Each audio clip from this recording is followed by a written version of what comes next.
Well, you just bought your brand new Humminbird unit, you got home and you're trying to figure out how to install it. You got a fiberglass boat. It's not quite as simple as just hanging it off the back of an aluminum boat. So here's what we're gonna do. I'm gonna have Todd Hesse show you exactly how you go about glassing in a transducer in your fiberglass boat, show you exactly where to put it to make sure that all said and done, you're gonna see everything that you wanna see with that brand new unit. Todd, why don't you tell everybody a little bit about where we wanna place that transducer within that fiberglass boat? You want to be set far enough back where it's still going to be in the water when you're on plane.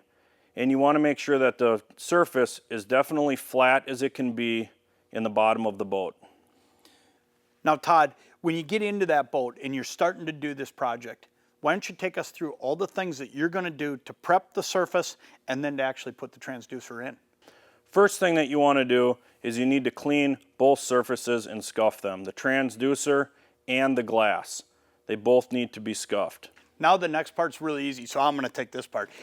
It's as simple as buying this kit right here. This Hull Transducer Kit comes with everything you need. It comes with your transducer, and it also comes with the epoxy. So all I'm going to do is I'm going to open this up. We're going to mix it up. Well, that does it.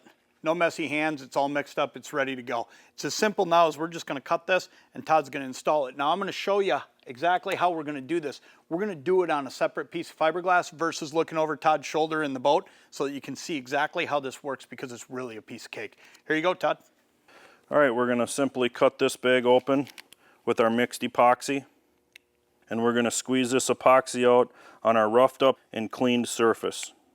You want to leave a little bit of it in the bag.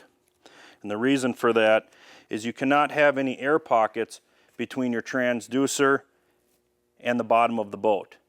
And what we're going to do with the excess that's in the bag is we're going to put it right on the bottom of the transducer, which will eliminate any air bubbles that may occur. Then we're going to take our stick that comes in the kit and we're going to smear that on the bottom of the transducer and coat the entire bottom of the through hole transducer, like so. And another step to keep the air out from between the transducer and the hull is we want to put the transducer right in the middle of the epoxy and spin it 90 degrees. So we're going to push it in and spin it 90 degrees. And now remember, there is no front or back on these transducers. So you don't have to worry about which side is pointing forward or backwards. After we've twisted our transducer 90 degrees, one thing I like to do is just take that epoxy and just kind of bring it up and around the transducer so all of that excess epoxy that was around there can help to hold that in place for the future. And then what we want to do to allow this to dry is we want to tape this or put a heavy object on there so that it will stay in place and not move while this epoxy is curing.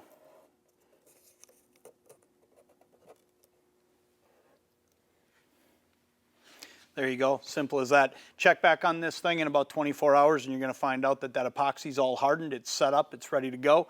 You can pull that tape off of there, you can get out on the water and you can start seeing everything right below your boat.